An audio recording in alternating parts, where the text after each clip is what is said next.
Are you afraid of that blood pressure machine? Are you tired of feeling that wave of anxiety the moment the cuff starts to inflate, knowing that the number that pops up might sentence you to a new medication for life? You get a high reading at the doctor's office, but you feel fine. They call it white coat syndrome, but they still write the prescription. What if I told you that, in many cases, it's not your body that's failing? It's the measurement? The truth is, getting an accurate blood pressure reading is one of the most deceptively simple, yet consistently botched procedures in all of medicine. The mistakes are so common, they are made by doctors, nurses, and millions of people at home every single day.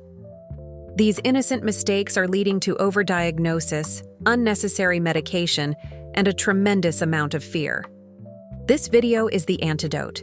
This is not just another top 10 list.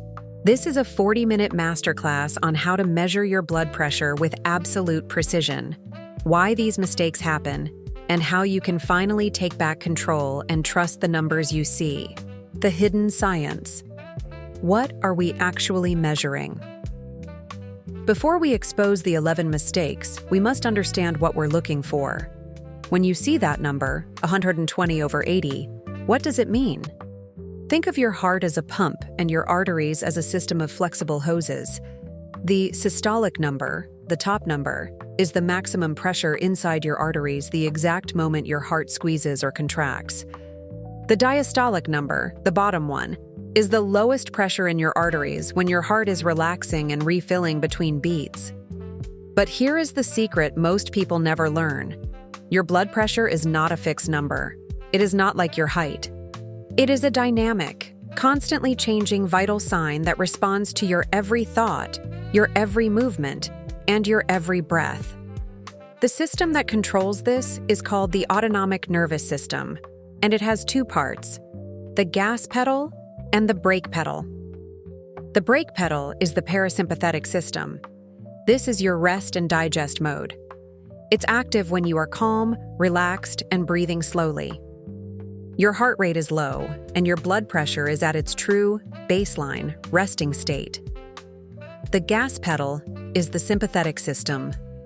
This is your fight-or-flight mode.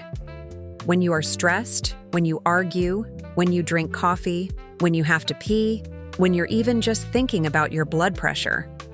This system hits the gas. It releases stress hormones like adrenaline, which make your heart pound harder and constrict your blood vessels. The result? Your blood pressure skyrockets.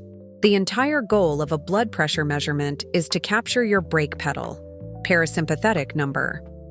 We want to know your pressure when you are truly at rest. The 11 mistakes we are about to cover are, almost without exception, mistakes that accidentally activate your gas pedal, sympathetic system, giving you a false, frighteningly high reading. So let's begin. Let's dismantle every myth and rebuild your process from the ground up. The 11 mistakes that are destroying your accuracy. Mistake number 1, measuring with the cuff over your clothing. This is the single most common mistake I see, both at home and in busy clinics. A nurse is in a hurry, you're wearing a long-sleeve shirt, and they just strap the cuff right over it. Or you do it at home because it's a hassle to take your sweater off. This is a critical error. Let's talk about the science. Automatic blood pressure monitors work by listening for vibrations in the artery, known as Korotkov sounds. A layer of fabric, even a thin one, acts as a muffler. It dampens these vibrations, forcing the machine to guess, often inflating much higher than necessary to try and find the pulse. Studies have shown this single mistake can add anywhere from 5 to 50 points to your systolic reading. But there's a second, more mechanical problem. Imagine trying to squeeze a tube of toothpaste that has a thick sock around it. You have to squeeze much harder to make anything come out. The cuff does the same. It has to fight the fabric's resistance before it can even start to compress your artery, leading to a false high. The how-to fix is simple. The cuff must be on bare skin, no exceptions. But this leads to a sub-mistake, rolling up your sleeve. If you roll up a tight shirt sleeve, it often creates a tourniquet-like band around your bicep. This band acts like a dam, restricting blood flow before the cuff even inflates, which can also give you a false reading. If your sleeve is even remotely tight when rolled up, the correct procedure is to remove your arm from the sleeve or simply remove the shirt. Mistake 2. Incorrect arm positioning. The gravity error. This one is pure physics. Where is your arm when you take the reading? Is it hanging down by your side? Is it resting on the high armrest of a chair? Is it crossed over your lap? The gold standard rule is that the middle of the blood pressure cuff on your bicep must be level with your heart. Specifically, it should be level with the atrium of your heart, which is roughly at the midpoint of your sternum, or your breastbone. Here's the why, and I want you to picture a tall glass of water. The water pressure is highest at the bottom of the glass and lowest at the top, right? This is due to gravity. Your arm is a column of blood. If your arm is hanging down by your side, it is below your heart. Gravity pulls that column of blood down, creating more pressure at the cuff. Your reading will be falsely high, by as much as 10 to 15 points. If your arm is raised too high, say, resting on the back of a sofa, it is above your heart. Gravity pulls the blood away from the cuff, and your reading will be falsely low. The how-to fix. Sit in a proper chair at a table. Place your arm on the table, palm facing up. Use a small pillow or a rolled-up towel to elevate your arm so that your bicep is perfectly level with the middle of your chest. This neutralizes the effect of gravity and gives you the one true reading. Mistake 3. Using the wrong cuff size. This is perhaps the most dangerous error because it's not about your procedure, but your equipment. Cuffs are not one size fits all. Using a cuff that is too small for your arm is a guaranteed ticket to a false high reading. The why is simple mechanics. A cuff that is too small, or undercuffed, cannot distribute its pressure evenly across the entire artery. It has to squeeze with incredible focused force to shut off the blood flow. It's like trying to stop a river with a pebble. The machine will register this massive squeezing effort as your blood pressure. This can inflate your reading by 10, 20, or even 30 points. I have seen patients put on medication purely because their doctor used a regular cuff on a large bicep. Conversely, a cuff that is too large or overcuffed will give you a falsely low reading, which is just as dangerous. It creates a false sense of security. The how-to fix. Get a flexible measuring tape. Measure the circumference of your bare bicep, midway between your shoulder and your elbow. A small adult cuff is for 22 to 26 cm. A regular adult cuff is for 27 to 34 cm. A large adult cuff is for 35-44 cm. An extra large cuff is for 45-52 cm. Check the side of your cuff or its box. It will have range markers. If your arm circumference doesn't fall within the range printed on the cuff, you must buy the correct size. This is non-negotiable for accuracy. Mistake 4. Wrapping the cuff incorrectly, too loose or too tight. Even with the right size cuff, how you wrap it matters. Most people, fearing the squeeze, wrap it too loosely. When the cuff is too loose, it creates a cone shape as it inflates. It doesn't press evenly. The machine will pump and pump and pump, trying to get a snug fit before it can even start the measurement, often leading to an error or a ridiculously high number. If it's wrapped too tight before you even press start, you are pre-compressing the artery. You're giving your pressure a running head start. The reading will be once again falsely high. The how-to fix. The cuff should be snug, but not tight. The classic rule is that you should be able to comfortably slip 2 fingers, no more, no less, under the bottom edge of the cuff. The bottom edge of the cuff itself should be placed about 1 inch or 2 to 3 cm above the bend of your elbow, so it's not pressing on your elbow joint. Mistake 5. Having a full bladder. This is the hidden mistake that almost everyone makes. You wake up, you need to go to the bathroom, but you think, I should take my blood pressure first while I'm resting. This is a physiological catastrophe for your reading. Remember our gas pedal and brake pedal? A full bladder is a major physical stressor on the body. It sends a powerful signal to your brain that activates the sympathetic nervous system. Your body tenses, your heart rate increases, and your blood vessels constrict. The why is primal. Your body interprets a full bladder as a form of distress. It's preparing for action, the action of relieving yourself. This physiological stress response can add 10 to 15 points to your reading. The how-to fix. This is the easiest fix in the world. The very first thing you do before you even think about that cuff is go to the bathroom and empty your bladder. Every single time? Mistake 6. Crossing your legs. How are you sitting right now? I'm willing to bet many of you have one leg crossed over the other. It's comfortable. It's a habit. It's also a reading killer. When you cross your legs at the knee, you are mechanically compressing the large femoral artery in your top leg.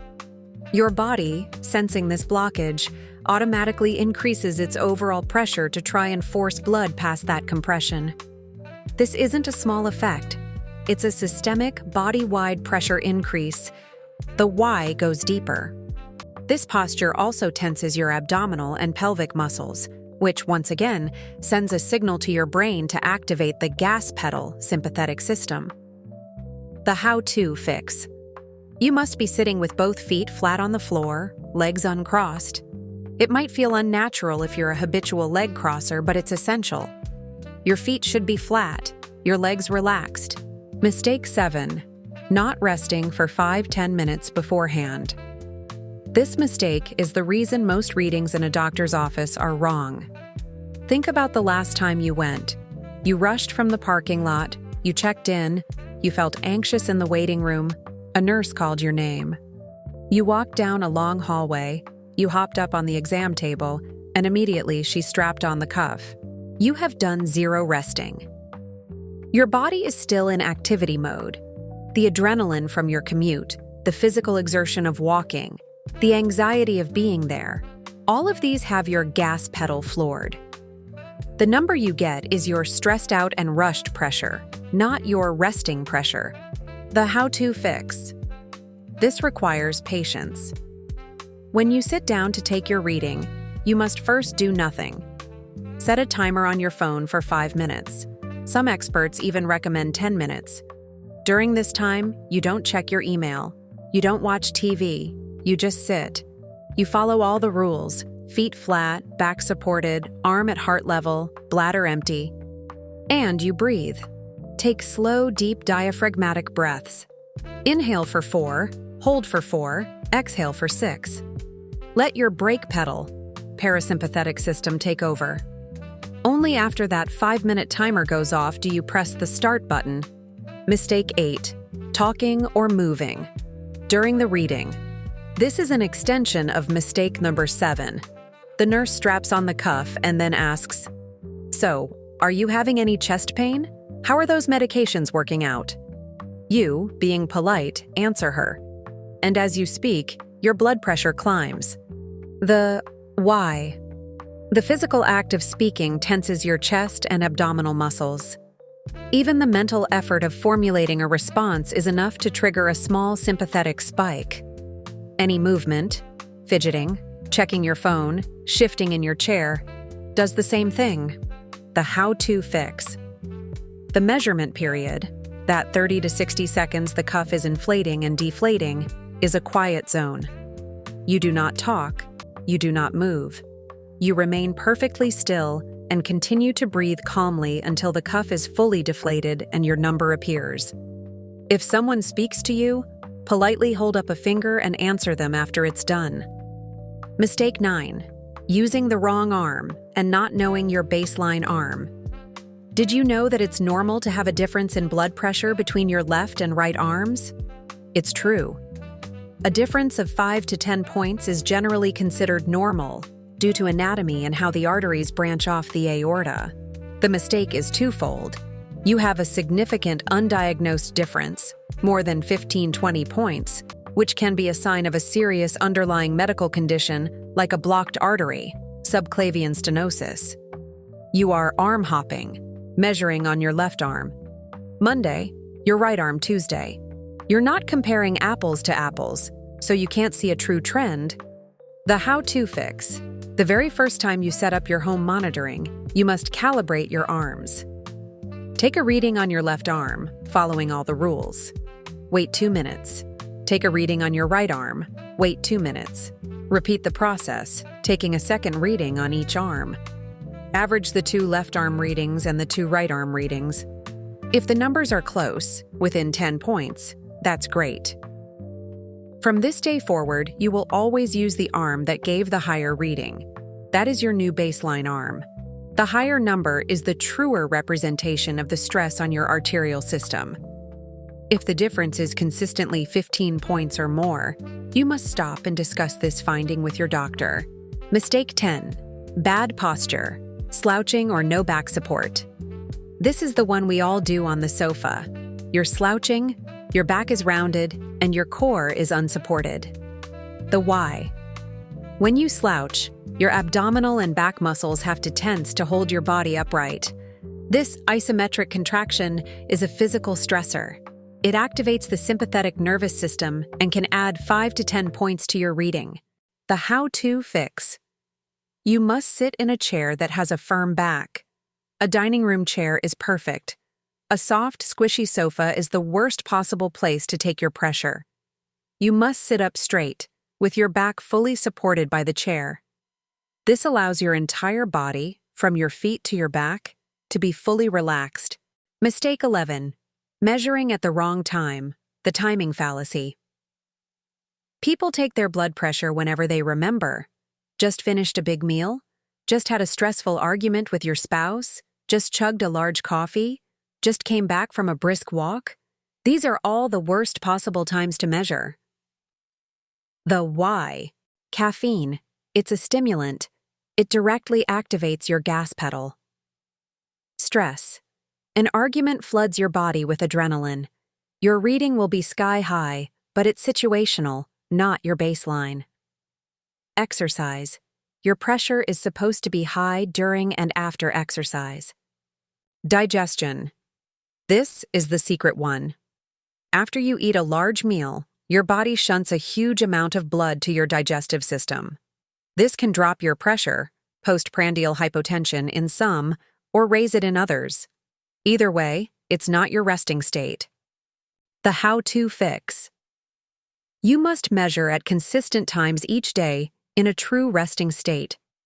The best protocol is to take 2 readings in the morning, before breakfast, before coffee, after using the restroom, and 2 readings in the evening, before dinner, or at least 2 hours after dinner. You must wait at least 30 minutes after any caffeine, smoking, or exercise. The final mistake. The single reading fallacy and reading chasing. This is the ultimate psychological mistake. You take 1 reading, it's high. 145/90. Panic sets in. Your heart starts to pound. You think, that can't be right, and you immediately take it again. The new reading is 155/95. Now you're in a full-blown panic. You're chasing a good number. And with every reading, your anxiety is driving the number higher and higher. You cannot trust a single reading, ever. Here is the how-to fix. This is your new, unbreakable protocol. You will sit down, follow all 11 rules we just discussed, and rest for 5 minutes. You will then take your first reading. You will not react to it. It is just data. You will then wait 60 seconds. Breathe. You will then take a second reading. You will then wait another 60 seconds. You will take a third reading. Now, you will write all 3 readings in your logbook. You will ignore the first reading entirely. The first reading is almost always the highest, contaminated by anticipatory anxiety. You will then take the average of the second and third readings. That average is your blood pressure for this session. This method removes the panic, it accounts for natural variations, and it gives you a stable, reliable, trustworthy number. Your path forward. From data to action. You now know more about measuring blood pressure accurately than 99% of the population, and frankly, more than many medical professionals who are rushed. You have a process. You have the science. You have the tools to finally get a number you can trust. Now that you know how to get an accurate reading, the next logical step is to learn what to do with that information. That is a whole other journey, and I have a complete guide on how to lower your blood pressure naturally through diet, the right kinds of exercise, and managing stress. I will link that video for you. But first, I want you to make a commitment. I want you to engage in this community. Comment below right now and tell me, what is the worst mistake from this list that you have seen a professional make on you or a loved one? Was it the cuff over the sweater? Was it making you talk? By sharing your story, you validate the experience of everyone else here, and we all learn together. Thank you for investing this time in yourself. Knowledge is power, and you are now empowered to take control of this vital sign.